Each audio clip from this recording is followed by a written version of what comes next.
오늘 우리에게 주시는 하나님의 말씀은 요한복음 17장 13절에서부터 15절까지 말씀입니다.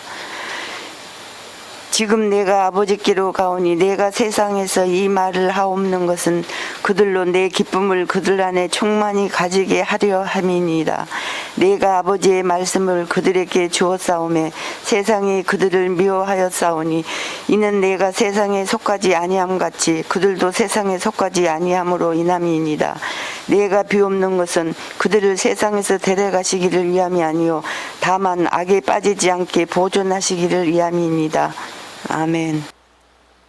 보통 우리의 기도 내용들을 살펴보면 현재 일어난 일을 기준으로 해서 그 일이 장차 잘 되어지기를 바라는 그런 소망을 담은 내용인 경우가 참으로 많습니다.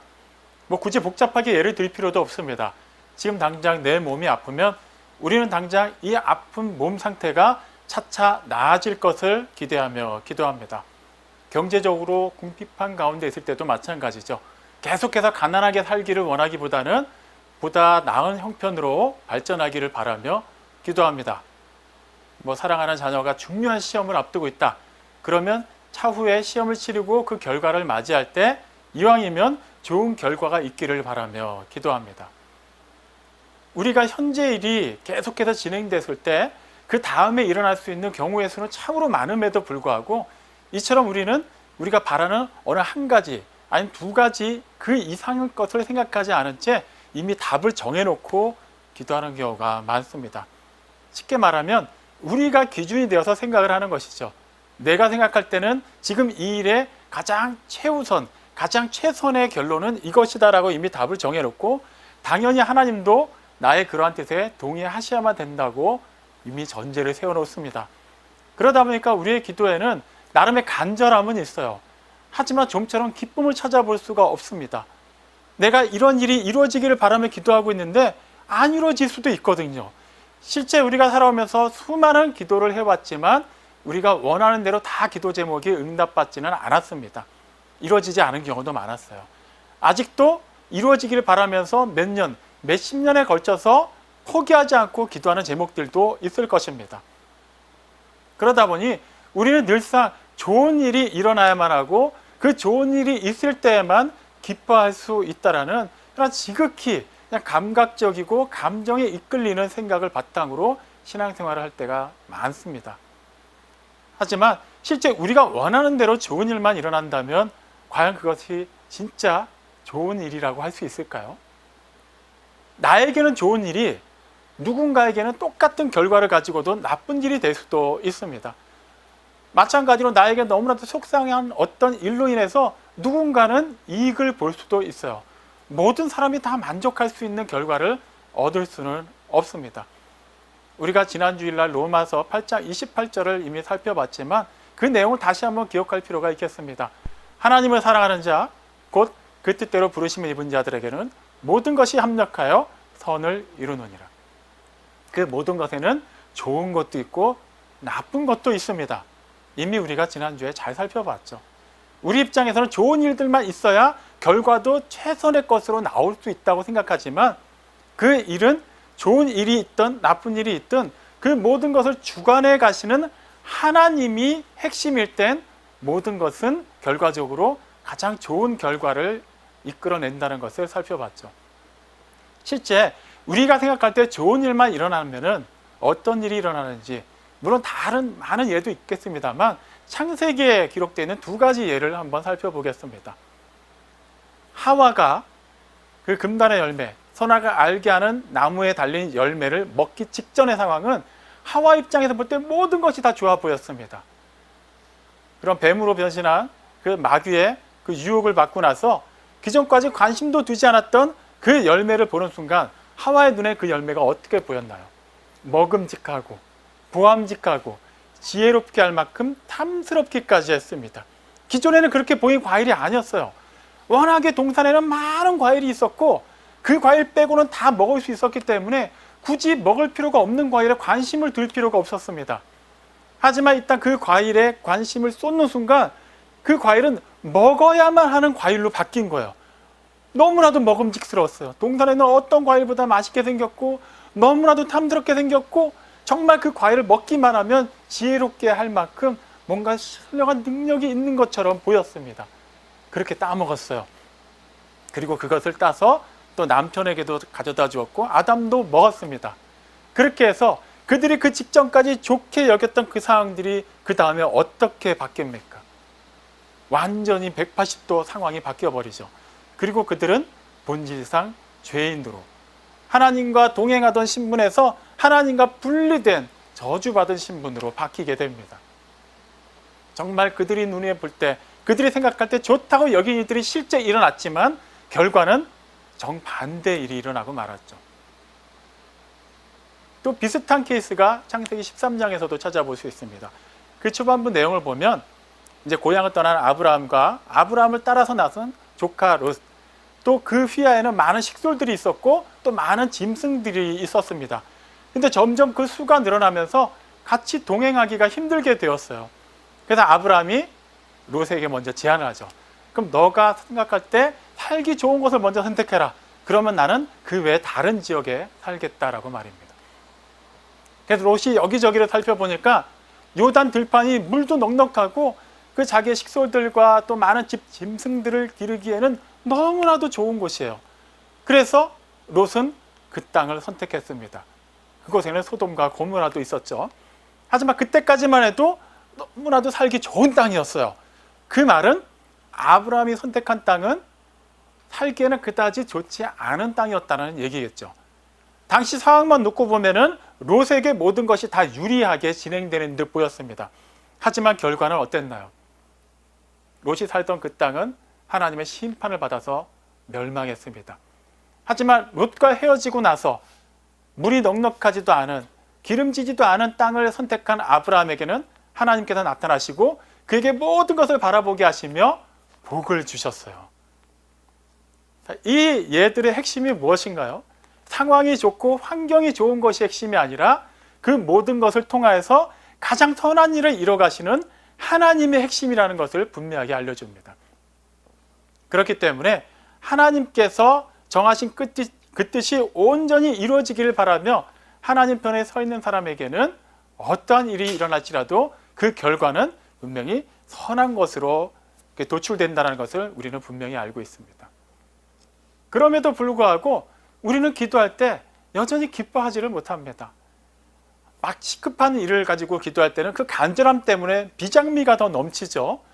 그 다음에 또 오랜 세월에 걸쳐서 기도한 것들은 아무래도 그때마다 똑같은 내용으로 기도하고 그때마다 늘 기도했던 일들이 그대로 이루어지지가 않다 보니까 자칫 우린 타성에 젖은 기도를 할 때가 많습니다.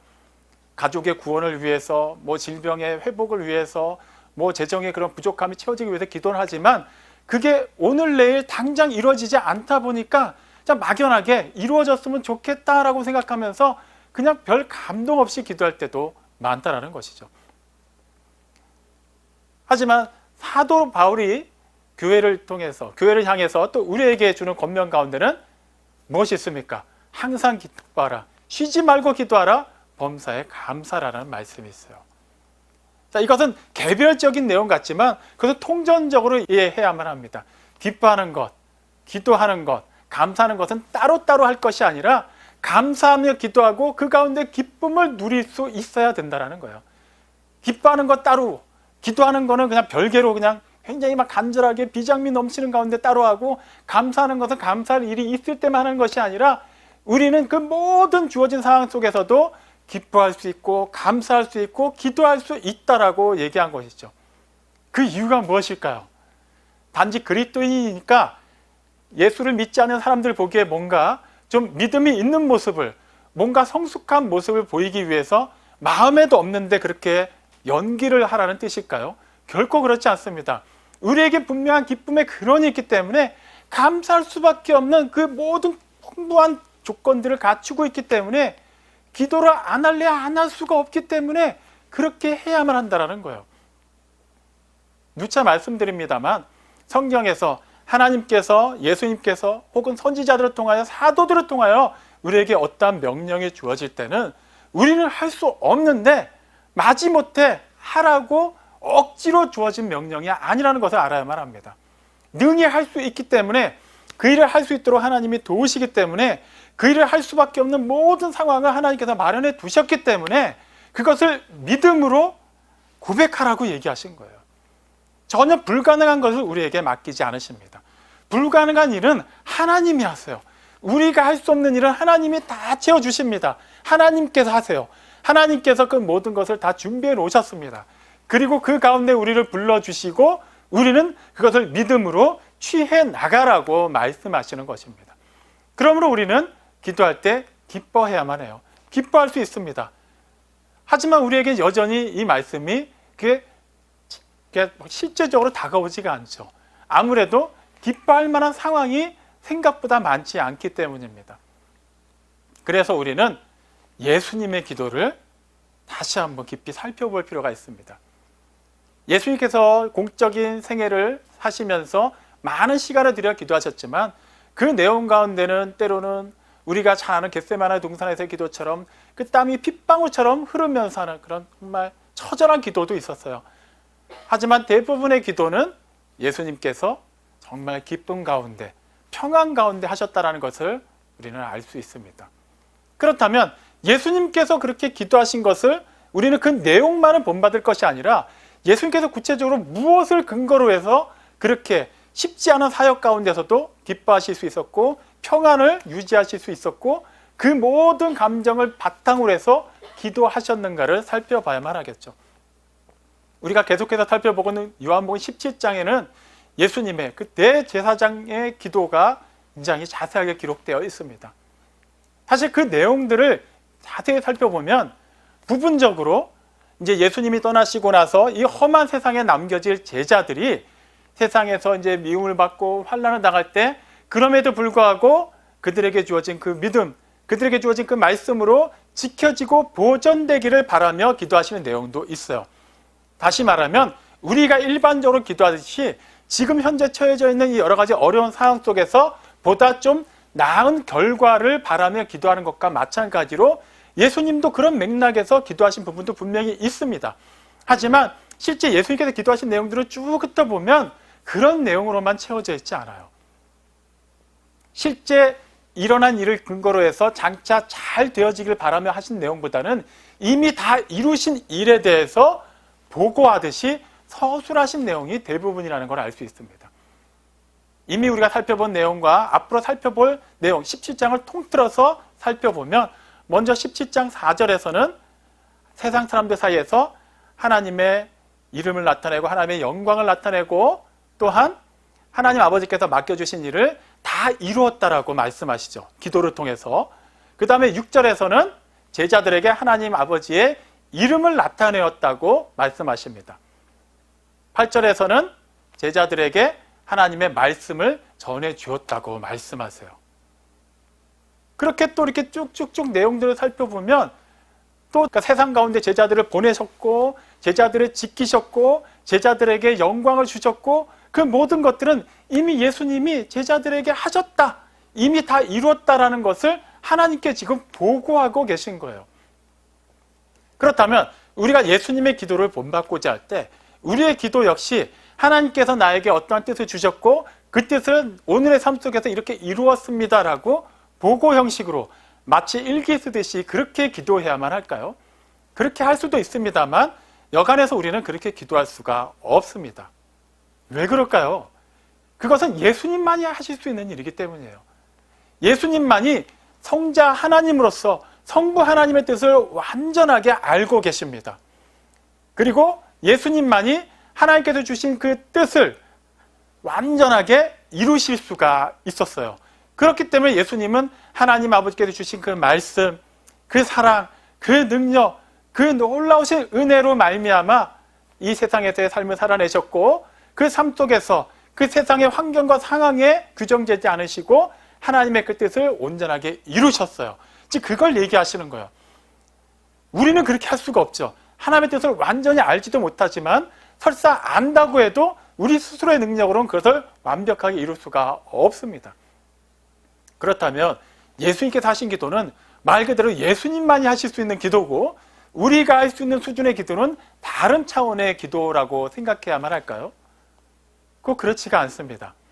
예수님께서는 그 모든 일을 다 이루셨고 이루신 가운데 또 그 완성된 일로 말미암아 기뻐하시면서 그 과정 중에도 기뻐하셨고 그 모든 것을 이루심으로 말미암아 기뻐하셨고 그 기쁨 속에서 기도하시면서 자신이 가지신 그 기쁨, 예수님 당신만이 누리셨던 그 기쁨을 제자들에게도 주셨기 때문이에요. 그것을 오늘 읽은 요한복음 17장 13절에서 확인할 수 있습니다. 예수님께서 다음과 같이 기도하시죠. 지금 내가 아버지께로 가오니 내가 이 말을 세상에서 하는 것은 내 기쁨이 제자들에게도 있어서 그들이 그 기쁨으로 말미암아 충만하게 하기 위함입니다. 좀 더 쉽게 표현하면 이제 나는 아버지께로 갑니다. 그리고 이 사실을 굳이 내가 마음속으로 기도하는 것이 아니라 제자들이 다 들을 수 있도록 이렇게 소리를 내서 기도하는 것은 이 사실이 내가 제자들을 떠나서 아버지께로 간다는 이 사실이 그들에게는 내 안에 있었던 그 기쁨이 충만하게 누려지게 되는 그 근본적인 이유이자 답이 된다는 것을 알려주기 위함입니다라는 거예요. 사실 예수님께서 그 기도를 하실 때 그 기도를 듣는 제자들의 입장에서 한번 생각을 해보죠. 예수님은 이제 하나님 아버지께 가실 거고 그동안에 하나님 아버지와 이 세상에서 함께 교통하시면서 누리셨던 그 기쁨, 그 다음에 자신에게 맡겨주신 그 모든 사명을 완수하심으로 말미암은 기쁨, 그리고 영원 전부터 성부 하나님, 성령 하나님과 더불어서 계셨던 그 영광스러운 자리로 돌아가실 것에 대한 기쁨, 그 기대, 그것으로 가득 차 있지만 제자들은 예수님처럼 기뻐할 수가 없어요. 예수님이 계속 함께 하시면은 또 그 가운데서 일어나는 여러 가지 일들로 인해서 기뻐할 수도 있지만 아예 예수님이 떠나시고 나면 더 이상 그들을 지켜줄 사람이 없습니다. 예수님이 세상에서 그렇게 미움을 받으셨는데 예수님이 안 계시면 이제 그 미움을 제자들이 다 감당해야만 해요. 그 상황에서 제자들이 어떻게 기뻐할 수가 있겠습니까? 사실 예수님의 기도 내용만 들으면 제자들 입장에서는 전혀 동의가 되지 않는 내용일 거예요. 예수님이 정말 그 기쁨을 우리에게 주시려면 우리와 계속 함께 하셔야만 하는데 지금 하나님께로 가신다고 하면서 어떻게 우리에게 예수님 안에 있는 그 기쁨이 누려질 수 있겠는가? 이미 그것도 예수님께서 요한복음 17장에 기록되어 있는 그 기도 내용을 통해서 제자들에게 계속해서 알려주고 계십니다. 알려주셨고 계속해서 알려주고 계세요. 다시 그 기도 내용들을 살펴보죠. 8절에서 보면은 하나님 아버지께서 나에게 주신 말씀을 나는 제자들에게 주었습니다라고 말씀하세요. 하나님께서는 오직 성자 하나님이신 예수님께만 말씀을 주셨는데 예수님께서는 하나님의 아들만이 받을 수 있는 그 말씀을 제자들에게 주셨습니다. 그리고 방금 확인한 13절에서는 예수님 안에 있는 기쁨, 오직 예수님만이 누리셨던 하나님과의 교통 가운데 충만했던 그 기쁨을 제자들 안에서도 충만하게 누리게 하기 위해서 기도하고 계시죠. 그리고 14절에서는 예수님이 세상에 속하지 않은 것처럼 제자들도 세상에 속하지 않았다라고 기도하십니다. 또 18절에서는 하나님께서 예수님이 세상에 보내신 것과 같이 예수님도 제자들을 세상에 보냈다고 기도하세요. 19절에서는 제자들을 위해서 예수님 스스로가 거룩하셨던 것처럼 제자들도 거룩하게 하셨다라고 기도하십니다. 22절에서는 하나님께서 예수님께 주신 그 영광을 예수님은 제자들에게 주셨다고 말씀하세요. 그리고 마지막 26절에서는 하나님께서 주신 그 사랑, 예수님 안에 충만한 그 하나님의 사랑을 예수님께서는 제자들 안에 주셨다고 기도하십니다. 자, 이 기도 내용들 하나하나를 보면은 공통점이 드러나죠. 크게 앞에 부분과 뒤에 부분이 분명하게 한 기준을 가지고 흐르는 걸 볼 수 있습니다. 앞의 내용은 뭡니까? 하나님께서 예수님께 주신 거예요. 오직 하나님의 아들에게만 주어진 것. 그 다음에는 예수님께서 하나님께서 주신 그것을 제자들에게 주셨다는 내용이 계속해서 반복이 됩니다. 분명히 하나님께서는 당신의 아들에게만 주셨는데 예수님께서는 아들만이 소유할 수 있는 그 놀라운 은혜를 다 제자들에게도 주셨다라고 말씀하신 거예요. 결과적으로 이 말씀을 통해서, 이 기도를 통해서 드러난 핵심은 무엇인가요? 예수님께서 하나님 안에서 누리셨던 그 기쁨, 그 은혜, 그 능력, 그 사랑, 그 영광이 이미 제자들에게도 임했다라고 말씀하시는 거예요. 예수님께서는 따로 하시고 따로 누리시고 따로 완성하시고 제자들은 제자들대로 또 그들 수준에 맞게 하나님께서 맡겨주신 어떤 사명을 감당한 뒤에야 비로소 예수님이 누리셨던 그 기쁨을 어느 정도 누린다는 게 아니에요. 이미 그들이 예수님 안에 있다고 말씀하신 겁니다. 예수님께서 이미 다 이루셨고 누리고 계신 그 기쁨을 그들도 누리고 있다고 말씀하신 거예요. 물론 그 당시에는 제자들이 깨닫지 못했습니다. 하지만 장차 깨닫게 되죠. 어떻게 그 일이 가능하게 됐습니까? 우선 예수님께서 십자가에 달려 돌아가실 때 마지막으로 하신 말씀, 요한복음 19장 30절은 다음과 같이 얘기합니다. 다 이루었다. 다 이루었다. 하나님께서 예수님께 주신 그 말씀, 하나님께서 예수님께 주신 그 사명을 예수님께서는 단 하나도 그르치지 않고 실수하지 않고 놓치지 않고 다 이루셨다고 말씀하셨어요. 무슨 뜻입니까? 하나님께서 영원 전부터 선택하시고 예정하신 사람들에게 그들이 이 세상에서 죄와 사망 가운데 그 어두운 가운데서 소망 없이 살아가고 있을 때 때가 되자 하나님께서 독생자 예수 그리스도를 세상에 보내셨어요. 그리고 그분은 하나님 아버지의 뜻을 따라 오셨을 뿐만 아니라 하나님 아버지께서 주신 그 말씀을 따라 사셨고 그 말씀을 성취하셔서 십자가에 달려서 아무 죄가 없으신 하나님의 아들이 이 세상에 만연한 그 모든 죄의 값을 다 치르셨습니다. 그리고 하나님께서 택하신 자들로 하여금 그 사실이 믿어지도록 하시고 그들로 하여금 더 이상 그 어둠이 아닌 생명의 빛 가운데로 옮겨지도록 하셨어요. 이제는 더 이상 어둠 가운데 사는 자들이 아니라고 말씀하신 것입니다. 그것을 예수님께서 지금 이루셨고, 물론 요한복음 17장을 기준으로 해서는 아직 완전히 이루어진 시점은 아니에요. 아직 십자가에 달려 돌아가시지 않았기 때문에. 하지만 그 일은 이제 이루어졌죠. 그 일이 이루어지기 전까지 제자들은 완전하게 예수님께서 말씀하신 내용, 예수님께서 기도하신 이 내용을 깨닫지는 못했습니다. 하지만 예수님께서 그렇게 십자가에 달려 돌아가시고 장사된 지 사흘째 되는 날에 부활하셔서 그 영광스러운 자리로 올라가시고 나서 확실하게 제자들과 완전하게 이별하시고 나서 그 다음부터 제자들에게 어떠한 일이 일어났습니까? 예수님께서 약속하신 그 일이 일어났어요. 요한복음 16장 7절에서 말씀하시기를 예수님께서 세상을 떠나가셔야만 하나님 아버지께로 그 영광스러운 자리로 돌아가셔야만 약속하신 또 다른 보혜사께서 제자들 가운데 올 수 있다고 말씀하셨어요. 실제 예수님께서 가셨기 때문에 하나님께서는 보혜사 성령님을 이 세상에 또 하나님께서 택하신 자들 가운데 보내주셨습니다. 성령님께서는 예수님께서 가르치신 그 말씀들을 생각나게 하셨어요. 그리고 반드시 알아야 되는 것들을 다 가르쳐 주셨습니다. 그제서야 제자들은 깨닫게 된 것이죠.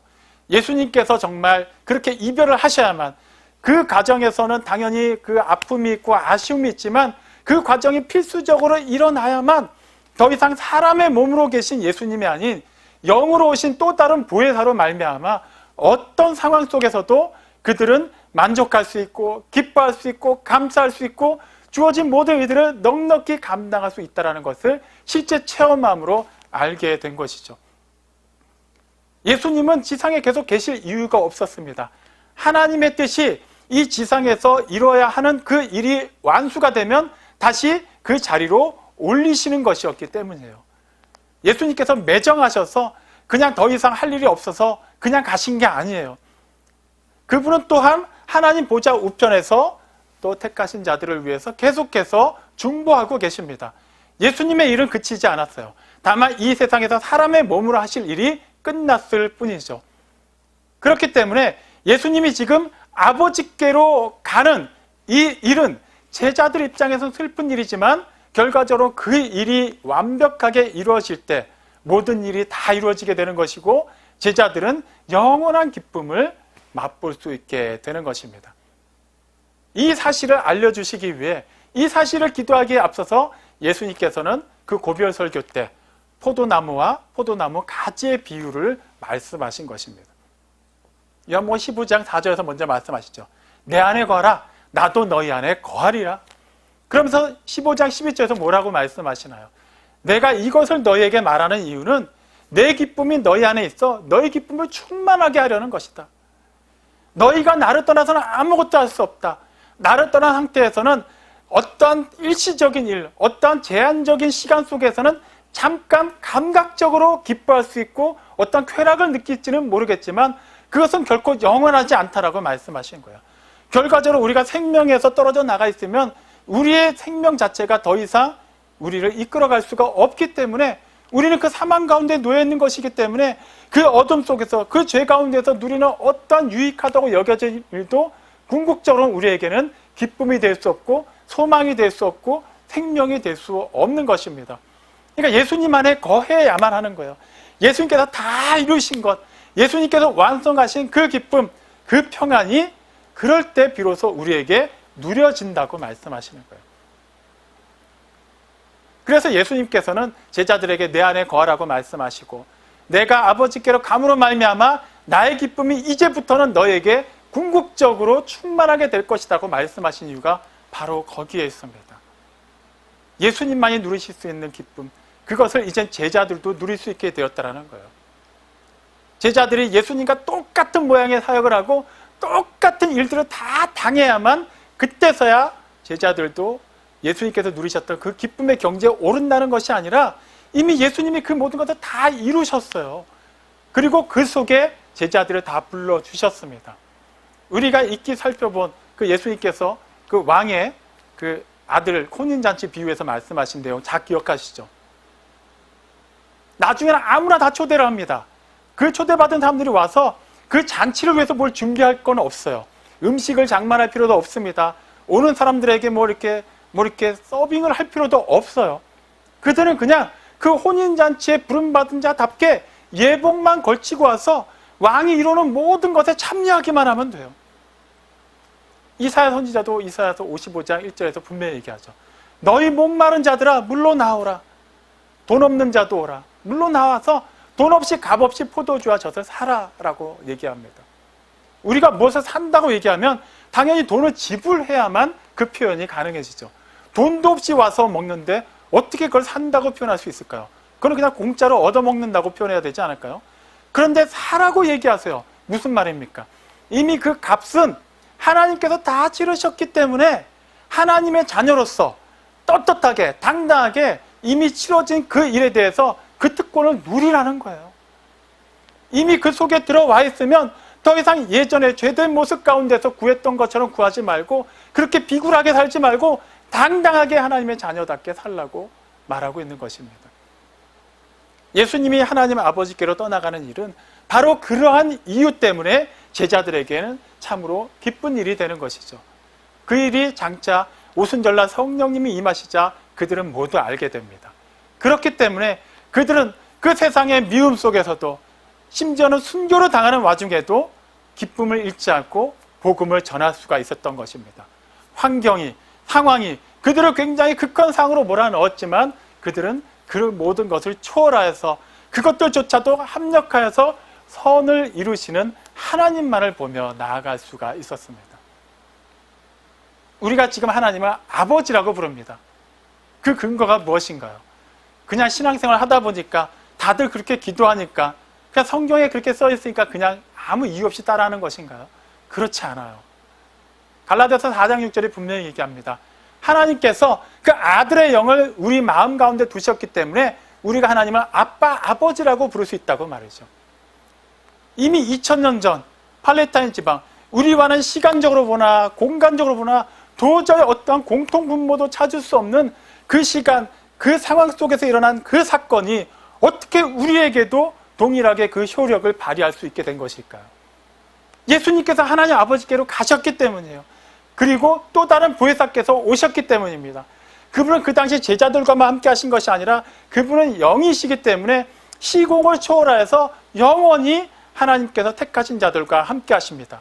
그들에게 믿음을 주셔서 하나님께서 예정하신 뜻을 믿게 하시고 또 하나님께서 아들을 통해서 이루신 모든 일을 믿어지게 하심으로 말미암아 이제는 우리가 하나님을 두려워하는 심판주로 하는 것이 아니라 아빠, 아버지라고 부를 수 있도록 인도해 주신 것입니다.